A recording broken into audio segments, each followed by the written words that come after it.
Большой спрос и огромный выбор ассортимента. Именно так можно охарактеризовать ситуацию, которая складывается на торговых точках республики во время Рамадана. Ценник в этот период, как правило, нестабильный. Цифры не в пользу кошельков покупателей. У нас не стоят нигде ценники, а сверху стоят, снизу не стоят.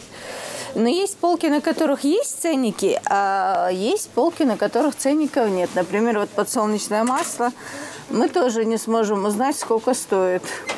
Взять под контроль ситуацию с ценами на продукты питания. Такая задача стоит перед межведомственной комиссией в лице Минпромышленности, Роспотребнадзора и администрации Сунжи.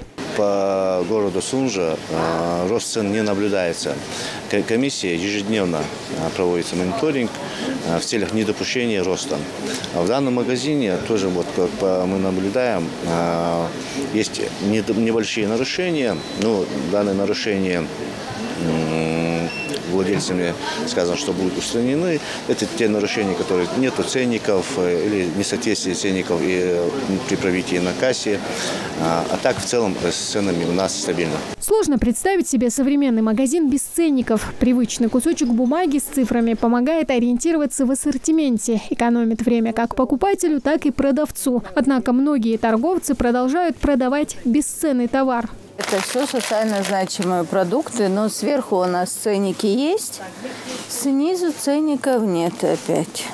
Особенно грешат этим продавцы овощей и фруктов. Видимо, здесь действует негласное правило, что на базаре нужно торговаться. Но это вовсе не объяснение. Оправдание у продавцов одно – не успеваем переписывать цифры, потому как стоимость продуктов постоянно меняется. Какую цену? 200 рублей сетка. А сетки сколько килограмм? 6 килограмм. Как признаются сами продавцы, стоимость продуктов варьируется в зависимости от того, кто именно доставляет товар и откуда. Заметили это и покупатели. С их слов, цены не те, что были еще недавно. Помидоры же вообще есть. 300, да. 350, нет, есть разных мех, Дялаха, сон магаз.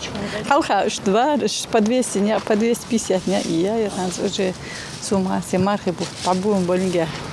Где будем бояришь сумма. За килограмм турецких мандаринов придется выложить 150 рублей, а вот за ингушские яблоки – 80. Однако не везде так. Во многих торговых точках продавцы стараются идти на уступки, чтобы покупателям после очередного похода в магазин не пришлось подсчитывать убытки. Картошка сколько стоит? 35-40 килограмм. В ходе рейда по оптовым базам и центральному рынку Сунжи резких скачков стоимости на продукты инспекция не выявила. Были зафиксированы незначительные нарушения. Это у нас уже третий с вами совместный выезд. До этого у нас был выезд и в Назране, Назранском районе, и в Карабулаке. Вот сегодня мы дошли до Сунжи. Цены, в принципе, за эти 3 недели, я не могу сказать, что они как-то сильно выросли. Есть какие-то ценовые изменения в плодовочном секторе. Это, в принципе, где-то и сезонный фактор. В плане картошки она у нас сейчас есть абсолютно по разной цене. Можно найти старый некрасивый картофель за 20 рублей и свежий глянцевый за 120 рублей. Но, в принципе, покупается у нас чаще всего картофель за 35-40 рублей. В основном были нарушения, связанные с условием хранения товаров. Также прошу обратить особое внимание на наше население, чтобы смотрели на сроки. Мы видели, что некоторые товары были без срока годности, на них не были указан срок годности, когда произведен товар, когда заканчивается срок годности у них. Также условия хранения обращайте внимание, потому что товарное соседство важно.